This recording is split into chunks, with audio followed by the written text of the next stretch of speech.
자, 오늘은 부활절입니다. 우리 주님께서 사망을 이기시고 부활하셔서 그 부활 생명을 우리에게 주신 날이에요. 참으로 기쁜 날이 아닐 수 없습니다. 특별히 오늘은 하나님께서 우리들에게 더욱 큰 기쁨을 주시는 날입니다. 너무 귀한 한 형제가 세례를 받는 날이기 때문이죠. 세례란 이전에 내가 죽고 새롭게 거듭남을 하나님께서 확정하셔서 하나님께서 인을 쳐주시는 예식입니다. 이 땅의 교회와 또 하늘의 교회가 함께 하나가 되어 천국 잔치를 벌이는 날이죠. 이런 귀한 기쁨의 부활절 은혜의 세례식을 허락하신 우리 주님께 모든 영광과 찬송을 드립니다. 할렐루야. 아멘. 자, 사랑하는 성도 여러분, 여러분은 자기 자신이 부활할 것임을 믿으시나요? 아멘. 한 분만 하세요. 아멘. 일단 아멘 해야 돼요. 감사합니다. 우리 교회가 이 아멘이 너무 인색해. 우리 아멘의 풍성한 교회가 되길 원합니다. 자, 예수께서 부활하신 것은 그냥 인간의 생각, 인간의 믿음이 아니라 실제로 있었던 역사적 사실입니다. 역사적 사실이에요. 그리고 우리의 부활도 마찬가지로 확실한 그 사실이 될 것이에요. 관념적인 게 아니라는 것이에요. 근데 부활은 단지 미래에 반드시 일어날 일, 미래의 사건으로서의 의미만 갖는 것은 아닙니다.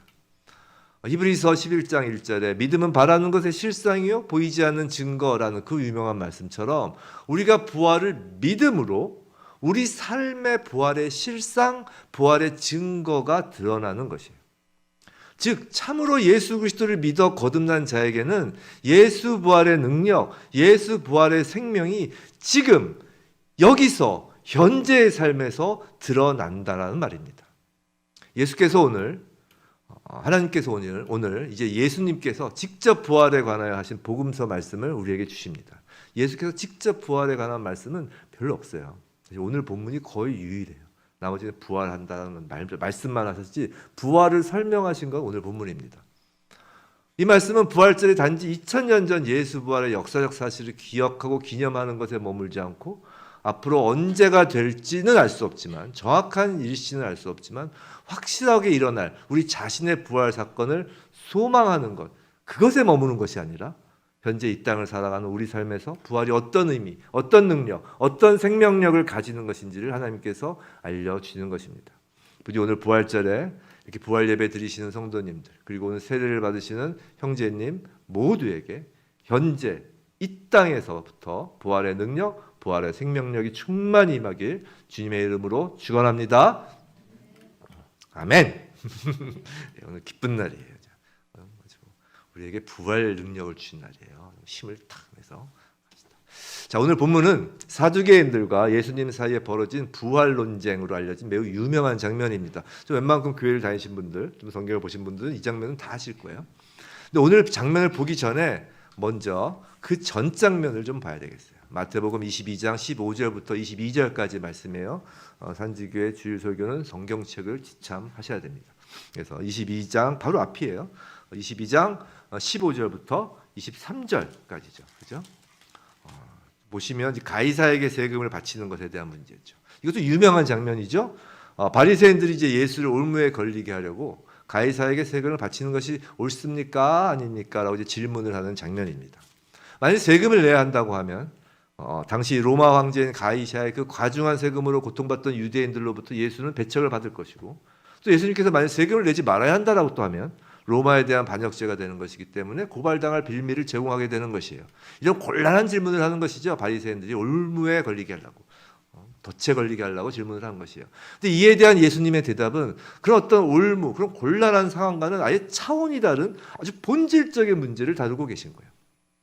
잘 아시는 바와 같이 예수님의 대답이 뭐였죠? 데나리온 동전을 가리키며 이 형상과 이 글이 누구 것이냐라고 반문하시죠.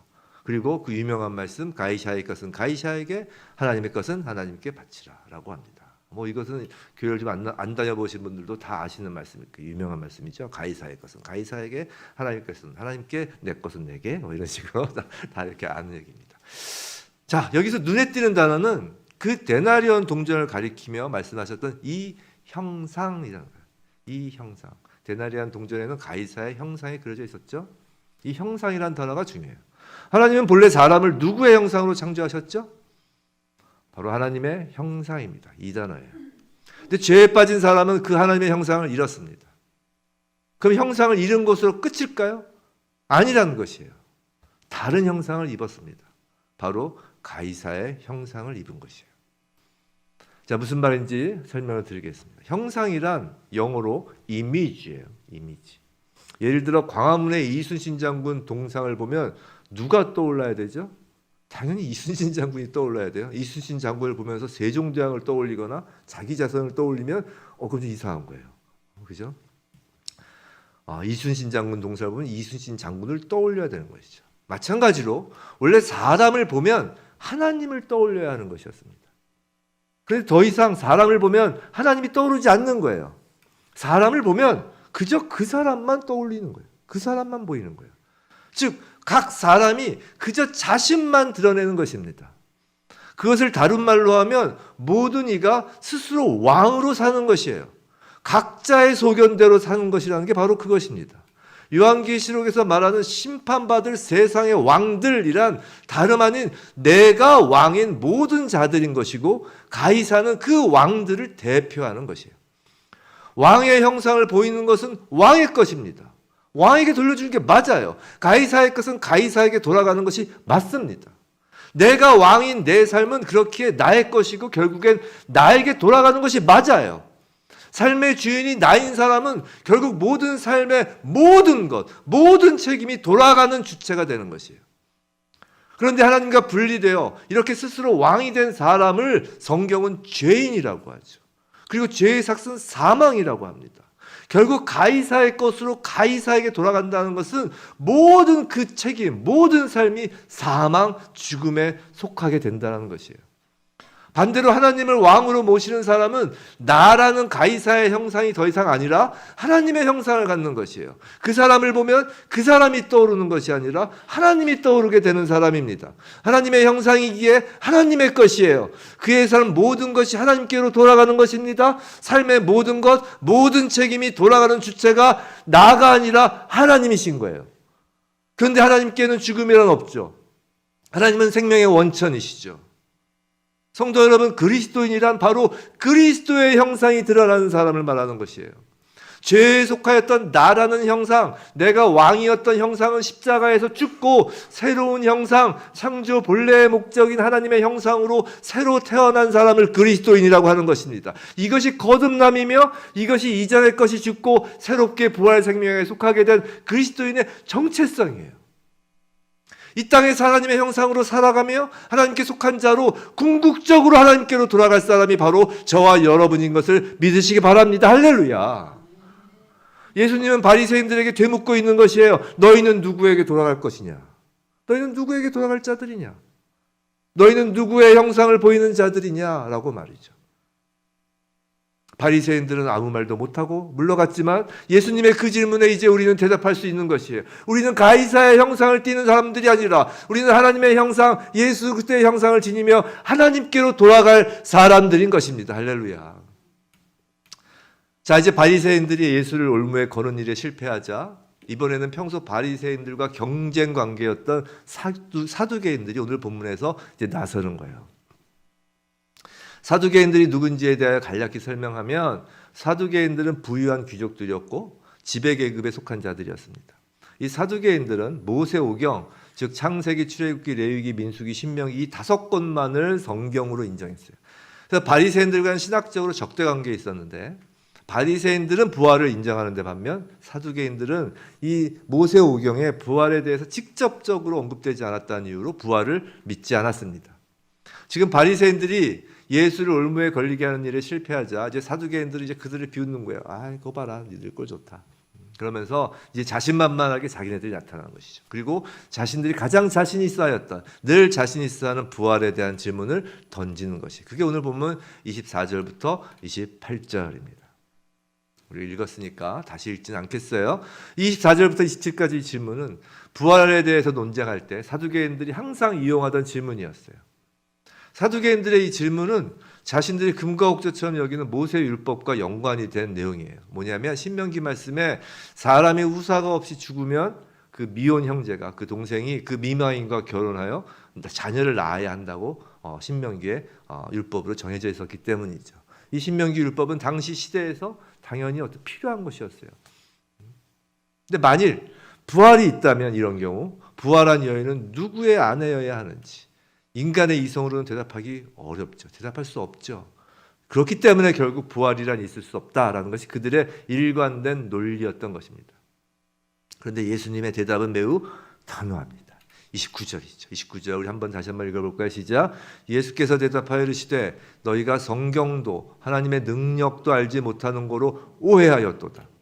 자, 번역은 오해하였다라고 좀 순하게 표현했지만 원어에서는 단호하게 틀렸다라고 써 있어요. 즉 사두개인들은 너희들은 성경도 모르고 하나님의 능력도 모르기에 부활이 무엇인지 전혀 알지 못하고 틀린 말을 하고 있는 것이다 라는 말씀이죠. 그러면서 부활 이후에 펼쳐진 정말 새로운 세계, 새로운 질서를 말씀하시는 거예요. 그것이 30절이에요. 30절 함께 읽어볼까요? 시작. 부활 때에는 장가도 아니가고 시집도 아니가고 하늘에 있는 천사들과 같으니라. 이것은 우리가 장가가고 시집가 안 가고 그 문제가 아니라 예수께서는 부활 때에는 이 지상에서 살던 삶과는 완전히 다른 삶을 살게 될 것이라고 지금 말씀하시는 거예요. 완전히 새로운 세계, 완전히 새로운 질서가 펼쳐질 새 세상이라는 것입니다. 그 예로 자 너희들 지금 사두개인들이 너희들이 예로 들었으니까 그 결혼 부부 문제를 물었으니까 그에 대해서 설명을 하겠다는 것이죠. 부활한 성도들은 천사들과 같은 존재가 될 것이라는 거예요. 근데 천사들과 같은 존재가 될 것이라는 건 무슨 말이냐면 성도들이 천사가 된다는 것이 아니라 천사들은 결혼도 아니하고 자손을 낳지도 아니하는데 부활한 사람들도 마찬가지일 것이라는 것이에요. 새로운 질서, 새로운 세상을 말씀하십니다. 성도 여러분, 하나님이 지금 이 세상, 첫 창조죠. 첫 창조된 이 세상을, 이 천지를 창조하시고 세운 첫 번째 질서가 무엇인가요? 첫 번째 질서. 그건 사람으로 하여금 생육하고 번성하여 땅에 충만하라, 땅을 정복하라, 바다의 물고기와 하늘의 새와 땅에 움직이는 모든 생물을 다스리라. 이것이 첫 번째 세우신 질서, 사람을 중심으로 한 질서예요. 세상의 질서, 피조세계의 질서인 것입니다. 그런데 성도의 부활 후 세계는 완전히 새로운 세계, 새로운 질서가 된다는 것이에요. 이 첫 번째 질서가 없어지는 거예요. 즉 생육하고 번성하다라는 그 하나님의 세우신 질서가 필요가 없는 세계라는 것이에요. 사망이 없는 부활된 그 세상에서는 출산은 불필요한 것입니다. 그렇기 때문에 결혼 부부라는 그 개념 자체가 없다라는 것이에요. 지금 피조 세계의 첫 질서가 무의미하다는 것은 이제 부활된 세상은 새로운 세상이라는 것이에요. 이 말씀이 지금 천국에서는 남자와 여자가 없다 그런 얘기가 아니라는 거죠.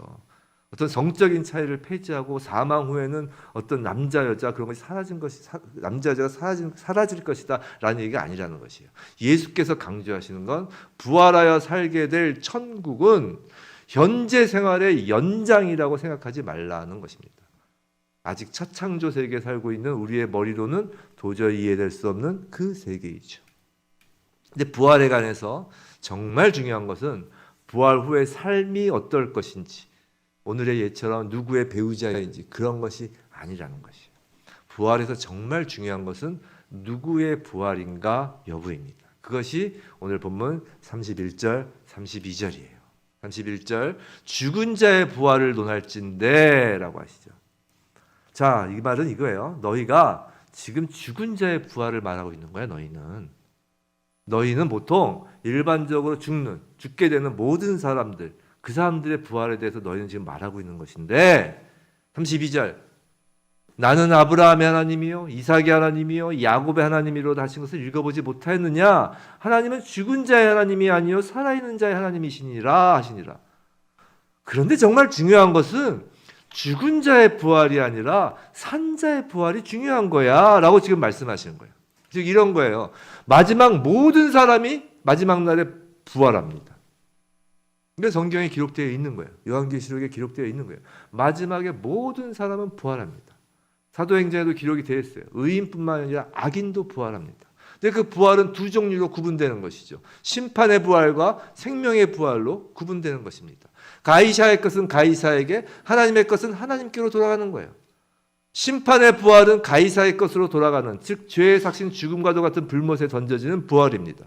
생명의 부활은 하나님의 것으로서 하나님께 돌아가는 것, 즉 생명의 원천이신 하나님과 영원히 함께 거하는 영생의 부활이에요. 가이사라는 세상 왕에 속한 자, 즉 세상에서 내가 왕인 자들은 죄의 삭신 사망에 속한 자에게 죽은 자인 것이에요. 하지만 하나님께 속한 자, 즉 하나님이 왕인 자들은 생명에 속한 자에게 산 자인 것이에요. 그런 의미에서 하나님은 죽은 자들의 하나님이 아니라 산 자들의 하나님이라고 하시는 거예요. 예수님은 사두개인들이 성경을 모른다라고 말씀하셨죠. 그래서 그들이 잘 알고 있다고 스스로 자랑하였던 모세오경 중에 출애굽기 말씀을 오늘 인용하신 거예요. 이 말씀은 산자의 부활에 관하여 출애굽기 말씀을 인용하신 거예요. 이게 출애굽기 3장 6절 말씀인데 제가 한번 읽어드릴게요. 똑같은 말씀이에요. 출애굽기 3장 6절 모세가 그 호렙산에서 떨기나무에서 하나님을 만났을 때 하나님 하신 말씀입니다. 이르시되 나는 내 조상의 하나님이니 아브라함의 하나님, 이삭의 하나님, 야곱의 하나님이니라. 모세가 하나님 배웁기를 두려워하여 얼굴을 가리매 라고 하시며 그 다음에 하나님 말씀하시기를 내가 내려가서 그들을 애굽의 손에서 건져내고 그들을 그 땅에서 인도하여 아름답고 광대한 땅, 젖과 꿀이 흐르는 땅으로 데려가려 하노라 라고 말씀을 하시는 거예요. 자, 나는 아브라함의 하나님이요 이삭의 하나님이요 야곱의 하나님이라 라고 하시며 그렇기 때문에 이스라엘 백성을 구원하실 것임을 말씀하시는 내용이죠. 근데 여기서 나는 아브라함의 하나님, 이삭의 하나님, 야곱의 하나님이라고 할 때 그 동사를 모두 현재형을 쓰고 있다는 것이에요. 즉 출애굽기 당시에는 이미 아브라함, 이삭, 야곱은 창세기 때 사람이에요. 그러니까 아브라함, 이삭, 야곱은 죽어서 이 땅에 없는 게 맞는데 하나님은 그들이 현재형, 즉 현재 살아있는 자로서 말씀하고 계신다는 것이에요. 사랑하는 성도 여러분, 이게 무슨 말인가요? 하나님은 죽은 자들과 관계를 맺는 분이 아니시라는 거예요. 더 정확하게 표현하면 하나님과 관계를 맺는 사람은 산 자들이라는 것이에요. 다시요. 하나님이 관계를 맺는 사람들은 산 자들이라는 거예요. 어떤 관계요? 언약이라는 관계 속에서 말이죠. 자, 아브라함의 하나님, 이삭의 하나님, 야곱의 하나님은 구약 성경에서 하나님이 당신을 소개하는 중요한 표현 중에 하나입니다. 왜 아브라함, 이삭, 야곱일까요? 그건 이 세 사람이 하나님과의 그 언약 문서에 직접 사인한 세 사람이기 때문이에요. 직접 상대방이 됐던 거예요. 요셉도 아니었어요. 이 사람들 셋이 그랬어요. 이 사람들. 하나님 직접 언약을 준 세 사람입니다. 근데 한번 생각해 보세요. 언약, 약속이라는 것은 어느 일방이 죽으면 효력을 상실합니다. 그죠? 그럼 세상에서의 계약도 마찬가지예요. 계약 일방이 죽으면 아무리 뭐라고 해도 그 효력은 상실해요. 근데 언약의 일방 당사자인 하나님은 결코 죽지 않으시죠. 근데 아브라함이 죽고 이삭이 죽고 야곱이 죽었으니까 그 하나님의 언약은 효력을 상실할까요? 그렇지 않다는 것이에요. 그 언약에 의하여 이스라엘 백성은 애굽에서 구원을 받았고 그 언약의 성취로 예수께서 이 땅에 오셨고 그 언약에 의해서 저와 여러분이 죄와 사망으로부터 구원을 받은 것입니다.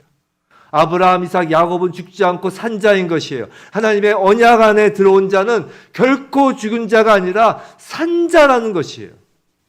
예수를 믿어 아브라함, 이삭, 야곱의 언약을 성취하신 그 예수 그리스도 안에 있는 우리는, 자, 우리가 보통 예수 그리스도 안이라고 그러잖아요.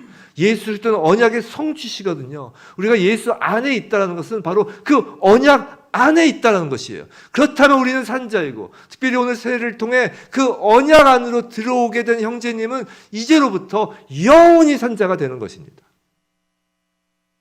하나님의 언약, 하나님의 이 성경 말씀이 단 한 글자도 폐하여지지 않고 단 하나도 땅에 떨어져 없어지지 않는 한 세상 끝날까지 인류 역사 속에서 하나님께서 택한 모든 자, 모든 성도는 산자임을 믿으시기 바랍니다. 다 산자신 거예요. 성도 여러분, 세상 사람들은 보통 태어나면서부터 날마다 죽어간다고 하죠. 그런 얘기 많이 듣죠. 우리도 그런 얘기를 쓰기도 해요. 세상 사람은 태어나면서부터 날마다 죽어가는 거야 라고 합니다. 그런데요, 이건 가이사에 속한 사람에나 해당하는 말입니다. 가이사의 형상이 새겨진 동전이 땅에 묻혀 세월이 흐를수록 부패하고 썩어지는 것처럼 말이에요. 하지만 예수 그리스도에게 속한 사람은 그 정반대인 것이에요. 예수를 믿고 하나님의 언약 안에 들어온 순간부터 성도는 날마다 더욱 사는 것입니다. 날마다 죽는 것이 아니라 날마다 사는 것이에요. 그리고 소위 세상에서 말하는 그 죽음이라는 순간이 닥쳤을 때 성도는 죽는 것이 아니라 완전한 하나님의 형상, 예수 그리스도의 장성한 분량을 채우며 그 생명의 완성을 이루는 것이에요. 영원히 사는 것이라고요. 세상 사람은 죽음을 향해 달려가지만 성도는 날마다 생명을 향하여 달려가는 것입니다. 날마다 더욱 하나님의 형상을 내 삶에 새기며 날마다 더욱 산 자로서 말이죠. 이것이 이 땅에서 살아가는 성도에게 임하는 부활의 능력이에요. 시간이 지날수록 더욱 하나님의 형상을 띄어가는 것 말이죠. 오늘 예수를 구주로 믿고 세례를 받는 형제는 이제 가이사의 것에 속하였던, 내가 왕이었던 나는 죽는 것입니다. 그리고 이제 사망이란 단어는 그 형제에게 없는 것이에요. 이제부터 영원히 주님이 왕으로서 주님에게 속하여 영원히 사는 것입니다. 날마다 생명이 더하여지는 것이고, 그 생명이 더하여지는 것의 클라이막스가 소위 세상에서 말하는 육신의 죽음, 우리로 치면 부패한 흙으로 빚어진 그 육신을 벗고 마지막으로 예수의 부활 형상을 몸으로 입는 그 완전한 생명에 이르는 것입니다. 그럼 도대체 날이 더할수록 죽어가는 것이 아니라 더욱 산자로서 더욱 생명을 더하여 간다는 것이 무엇일까요? 때마침 이제 한 율법사가 예수를 시험하려고 질문을 합니다. 오늘 본문 다음 장면이에요. 마태복음 22장 34절에서 40절까지입니다. 이제 사두개인들도 실패했죠. 그러니까 그 다음에 나옵니다. 우리 함께 바로 밑에 34절부터 46절까지 우리 함께 한 목소리 읽어보겠습니다. 시작. 예수께서 사두개인들로 대답할 수 없게 하셨다함을 바리새인들이 듣고 한 율법사가 예수를 시험하여 묻되 선생님, 율법 중에서 어느 계명이 크니이까? 예수께서 이르시되 내 마음을 다하고 목숨을 다하고 뜻을 다하여 주 너희 하나님을 사랑하라 하셨으니 이것이 크고 첫째 되는 계명이요 둘째도 그와 같으니 내 이웃을 내 자신같이 사랑하라 하셨으니 이 두 계명이 온 율법과 선지자의 강령이니라. 여기까지요. 네, 아멘. 자, 율법사가 예수께 율법 중 어느 계명이 크냐고 묻습니다. 이 바리새인, 그다음에 사두개인, 그다음에 율법사, 이 세 사람이 사내들인 공의회의 구성원들이었어요. 소위 말해서 모든 그 종교 지도자, 예수를 박해하는 그 원수들이 다 모인 거예요. 그 율법사가 예수께 율법 중 어느 계명이 크냐고 이제 묻습니다. 예수께서는 뭐라고 하시죠? 하나님 사랑, 이웃 사랑을 말씀하십니다. 이것이 하나님의 언약인 구약 율법의 핵심인 거예요. 그죠? 그리고 요한복음에서 우리가 잘 아는 예수님은 세 계명, 신약을 살아가는 우리에게 세 계명을 추가로 주시죠. 그것이 요한복음 13장 34절 35절 세 계명을 너희에게 주노니 너희는 서로 사랑하라. 내가 너희를 사랑한 것 같이 너희도 서로 사랑하라. 너희가 서로 사랑하면 이로써 모든 사람이 너희가 내 제자인 줄 알리라. 모든 사람이 너희가 내 제자인 줄 알리라. 더하여서 말씀하십니다. 요한복음 14장 21절에서 나의 계명을 지키는 자라야 나를 사랑하는 자니. 뭐라고요? 나의 계명을 지키는 자라야 나를 사랑하는 자니. 나를 사랑하는 자는 내 아버지께 사랑을 받을 것이요 나도 그들을 사랑하여 그에게 나를 나타내리라. 뭐라고요? 그에게 나를 나타내리라. 지금 예수님은 내 마음을 다하고 목숨을 다하고 뜻을 다하여 주 너의 하나님을 사랑하라. 내 이웃을 내 자신같이 사랑하라. 그리고 교회 시대에 있어서 더하여서 새 계명으로 서로 사랑하라. 내가 너희를 사랑한 것 같이 너희도 서로 사랑하라 라고 하시는 것이에요. 그러면 예수 그리스도께서 뭐라고요? 그에게 나타날 것이라는 것이에요. 바로 예수의 형상, 하나님의 형상, 산자의 모습을 더욱 가지게 된다는 것이에요.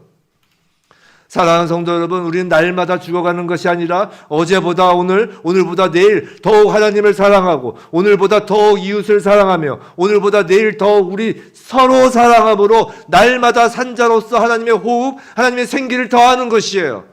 그것이 하나님의 호흡, 하나님의 생기를 더하는 것입니다. 여러분, 하나님의 호흡, 하나님의 생기가 어디서 오는지 아세요? 바로 사랑으로 오는 것이에요. 날이 갈수록 더욱 사랑하며 날이 갈수록 더욱 생명이 자라나는 것이에요. 그런데 가이사에 속한 자들은 그런 하나님께 속한 우리를 이상하게 봅니다. 이상하니까 미워하는 것이에요. 분명히 화를 내고 분명히 죽창을 들어야 하는 상황이고 분명히 거리에 나가서 소리를 질러야 하는 상황인데 그들은 이상하게 그들끼리 모여서 주님 사랑하셨다고 찬송을 부르니 이상한 것이에요. 기뻐하며 예배를 드니 이상한 거예요. 이상하니까 미워합니다. 미워하니까 급기야 죽이려 덤비기까지 하는 것이에요. 그건 당연한 거예요. 당연한 것입니다. 당연한 것을 가지고 열받을 필요가 없다는 것이에요. 가이사에 속한 죽음과 파멸을 향해 달려가는 그 세상 때문에 미움, 분노, 낙심, 좌절이라는 그 죽은 자에 속한 마음에 우리 마음을 함께 던져놓을 까닭이 없다는 것이에요. 성도 여러분, 사랑이신 하나님 언약의 그 정점은 십자가가 끝이 아닙니다. 부활이 정점이에요. 하나님께서 그 사랑하신 아들을 살리시고 하늘 보좌로 올리신 그것이 사랑의 정점입니다. 그리고 그 사랑의 정점, 그 부활 생명을 지금 우리에게 쏟아 부으시는 거예요. 우리에게 부활 생명, 부활의 능력을 부어주시는 것입니다. 어떻게 해요? 하나님께서 여러분을 사랑하심으로 말입니다. 성도 여러분, 여러분 하나님께서 여러분을 사랑하심을 믿으시나요? 정말 여러분을 사랑하십니다. 끝까지 사랑하십니다. 그 어떤 것도 하나님의 사랑에서 끊을 수 없습니다. 여러분을 끝까지 추적하시는 것이에요. 그렇기에 우리는 하나님을 더욱 사랑합니다. 이웃을 내 몸과 같이 사랑합니다. 형제를 사랑할 능력을 부어주시는 것이에요. 성령을 받아 예수를 주로 고백한 산자란 그 사랑을 할 수 있는 자인 것이에요. 그건 죄에 빠진 세상이 상상도 할 수 없는 일이에요. 그들은 하나님 사랑부터 못해요. 상상할 수가 없어요. 하나님을 사랑한다는 것을 상상할 수가 없다는 것이에요.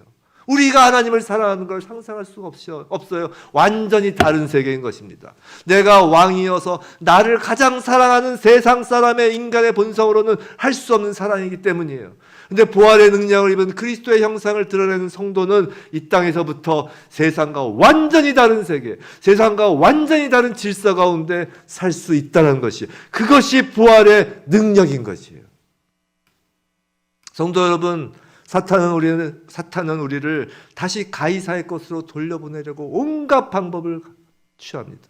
우리에게 모함을 하고요, 배신을 하고요, 거짓을 주고요, 두려움을 주고요, 십자가 죽음이라는 그 화살을 쏘아댑니다. 예수께 쏜 그 화살을 우리에게도 쏘는 것이에요. 그런데 성도는 그 화살들에 대하여 미움과 분노와 낙심과 좌절과 같은 또 다른 그 사망에 속한 화살로 맞대응하는 존재가 아닌 것입니다. 예수께서 십자가 위에서 그들이 그들의 죄를 모르니 그들을 용서해달라고 한 그 기도를 하는, 그 스데반도 그런 기도를 하였던 그 화살을 쏘는 것이에요. 우리는 세상에 감당할 수 없는 하나님 사랑, 이웃 사랑, 서로 사랑이라는 화살을 쏘는 하나님에 속한 자인 것을 믿으시기 바랍니다. 성도 여러분, 성도에게 부활신앙이란 그저 어서 빨리 죽어 하나님 나라에 들어가길 기다리는, 그래서 죽기만을 바라는 소극적이고 염세적인 신앙이 아니에요. 성도에게 부활신앙이란 오늘 하나님을 사랑하는 것입니다. 오늘 이웃을 사랑하는 것입니다. 오늘 형제자매를 서로 사랑하는 것입니다. 어제보다 조금이라도 더욱 말이죠. 그것이 날마다 산자로서 사는 것이고, 그것이 언약 안에서 지금부터 영원까지 사는 예수 그리스도의 형상이 드러나는 하나님께 속한 자인 것입니다. 또한 우린 가이사의 형상이 새겨진 가이사의 것, 즉 세상에 썩어질 것을 쌓아놓고 기뻐하는 존재가 아닙니다. 부활 생명을 받은 산자이기에 날마다 사랑하며, 또 날마다 사랑하기에 날마다 생명이 자라고, 또 날마다 그렇게 생명이 자라기에 기뻐하는 존재예요. 그 자라나는 생명으로 인하여 기뻐하는 존재입니다. 나에게서 가이사로 대표되는 나의 형상이 더욱 드러나 기쁜 것이 아니라, 나에게서 이제 내가 죽고 하나님의 형상이 드러나 기뻐하는 존재인 것입니다. 그것이 하나님의 기쁨과 우리의 기쁨이 일치되는 기쁨이고, 일치되기에 그 기쁨은 누구도 빼앗을 수 없는 것입니다. 그 사랑, 그 기쁨이야말로 하나님 안에 있는 하나님의 능력이기 때문이에요. 오늘 세례를 받으시는 형제님은 이제 하나님의 언약 안에 들어와 부활 생명을 받은 산자로서 거듭나는 것입니다. 그리고 산자로서 성령의 인도하심으로 날마다 하나님을 더욱 사랑하고 이웃을 더욱 사랑하며 성도를 더욱 사랑할 것입니다. 그렇게 하나님이 빚어 가실 것이에요. 그의 삶 가운데 예수의 형상이 더욱 드러날 것입니다. 그것으로 날마다 생명과 기쁨이 더하여 질 것입니다. 아멘. 부디 저와 여러분 모두 예수 그리스도 안에서 어제보다 오늘, 또 오늘보다 내일 더욱 하나님을 사랑하고 더욱 이웃을 사랑하며 더욱 서로 사랑함으로 하나님이 형상에 드러내는 그 산자로서 매일의 삶 속에서 부활의 기쁨, 산자의 기쁨, 부활의 능력을 누리길 주님의 이름으로 축원합니다.